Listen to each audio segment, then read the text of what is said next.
After finishing 1 year, 365 days of yoga, I never seriously considered suddenly stopping.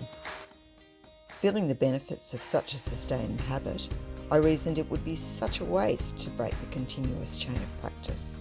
To even sneak a thought about stopping was compelling me to ask why. Why would I do that? How could I ever stop now that the natural benefits of my mind and body were compounding?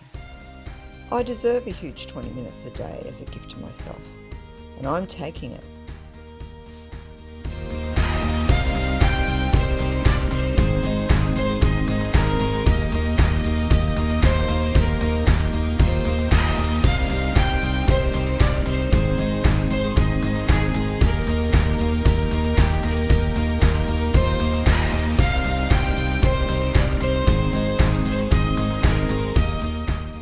In an eager attempt to escape a wet Victorian winter, my husband and I headed off for a 3-month road trip across the Nullarbor to Western Australia.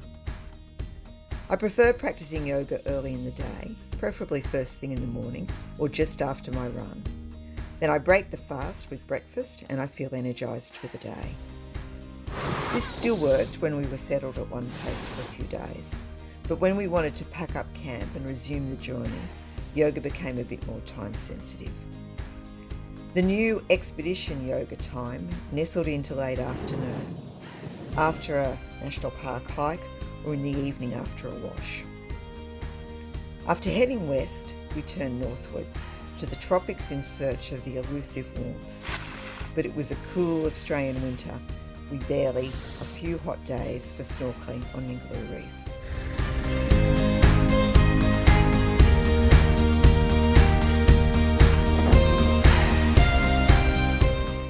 My yoga mat has become my stronghold, my haven, enticing power and stillness.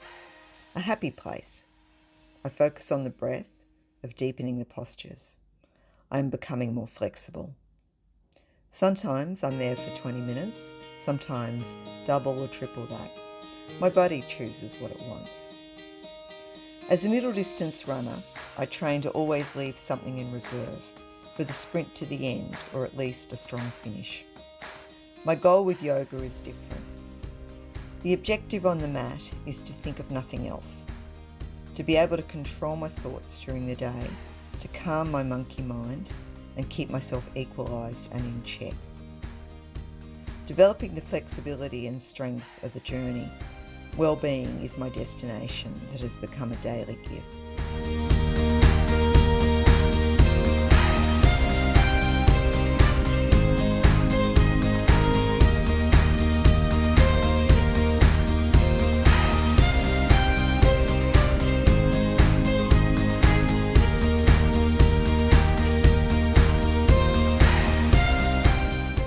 The stretching, conditioning and strength exercises are always easy.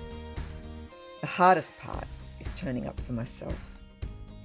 An excuse can always be found. There is no perfection. I have learnt to be very honest with myself. I can always find time. It is about prioritising. I meet myself on the mat, lean in and breathe deeply into the future, carrying forward the practice. Success is a sum of small efforts repeated day in, day out. I recognise that now, and I can show my grandchildren the path.